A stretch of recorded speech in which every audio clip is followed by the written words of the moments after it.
નમસ્કાર, spark today ન્યૂઝમાં આપનું સ્વાગત છે। ખોડિયાર નગરથી જે ડિમાન્ડ જવાનો રસ્તો છે ત્યાં કોર્પોરેશનની એક બાજુ રોડ પાસે કામગીરી ચાલે છે, તેને લઈને આ જે ટેન્કર છે, પાણીનું જે ટેન્કર તે ઊંધું પડ્યું છે। તમે જોઈ શકો છો હમણાં જીસીબી દ્વારા જે બહાર કાઢવામાં આવી રહ્યું છે।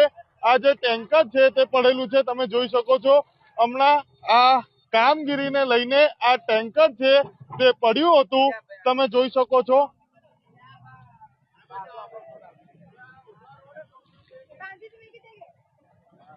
હમણાં જે જીસીબી દ્વારા જે ટેન્કર છે તેને કાઢવામાં આવ્યું છે, તમે જોઈ શકો છો।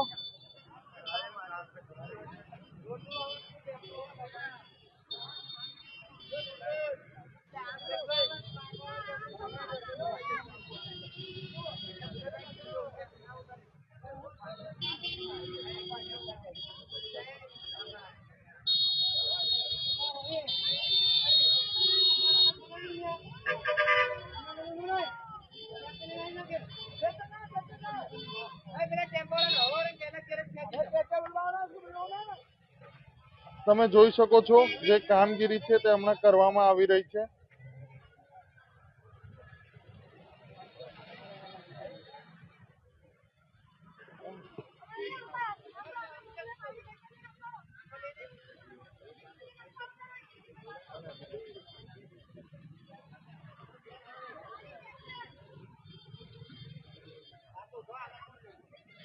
તમે જોઈ શકો છો હમણાં જે ટેન્કર છે તેને તો બહાર કાઢી લેવામાં આવ્યું છે આ જીસીબી દ્વારા।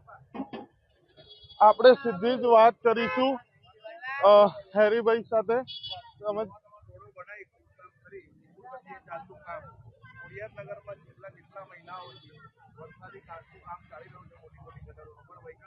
જે રોડ પર કામગીરી ચાલી રહી છે તેને લઈને જ આ જે બનાવ છે તે બન્યું છે। તમે જોઈ શકો છો આ ડિમાન્ડ બાજુ જવાનો જે માર્ગ છે ત્યાં એક બાજુ રસ્તાની જે કામગીરી છે તે ચાલી રહી છે, તેને લઈને આ જે ટેન્કર છે તે પલટી થઈ ગયું હતું અને હમણાં જે આ જીસીબી દ્વારા ટેન્કરને બહાર કાઢવામાં આવ્યું છે। તમે જોઈ શકો છો આ જે રોડ છે તે રોડ જ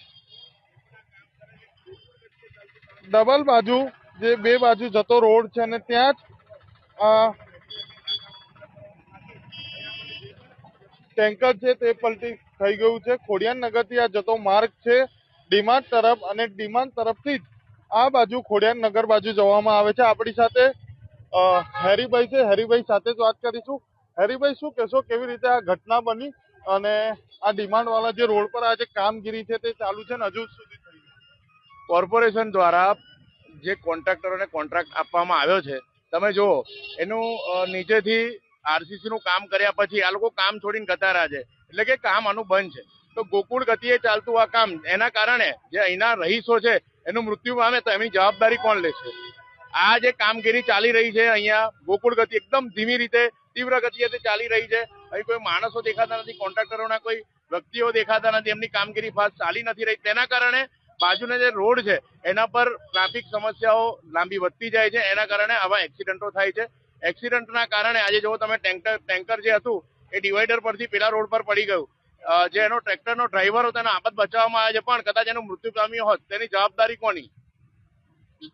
મૃત્યુ પામ્યું હોત તો જવાબદારી કોની? હમણાં તો તમે જોઈ શકો છો આ જે કામગીરી ચાલી રહી છે અને ધીમી ગતિએ કામગીરી ચાલી રહીના આ કારણે જ આ જે ટેન્કર છે તે પલટી થઈ ગયું છે અને બેઉ બાજુનો જે રસ્તો છે તે એક બાજુનો રસ્તો અને બેઉ તરફ લોકો આવે છે। ડિમાન્ડ થી આવતો રોડ છે, ખોડિયાર નગરથી ડિમાન્ડ તરફ જતો રોડ છે, તેને લઈને આ જે ટ્રાફિકની સમસ્યા છે તે પણ થતી હોય છે। તમે જોઈ શકો છો બેઉ બાજુ આ જે ટ્રાફિક જામ છે તે પણ થાય છે, સાંજના ટાઈમ પર બી આ ટ્રાફિક જામ થાય છે। હવે કશું જાનહાનિ તો નથી થઈ, પરંતુ કોર્પોરેશન જે તંત્ર છે તે આ ખાસ કરીને ધ્યાન લે અને આ જે રોડની કામગીરી છે તે ફટાફટ રીતે કરવામાં આવે તેવું હેરીભાઈ દ્વારા પણ કહેવામાં આવ્યું છે।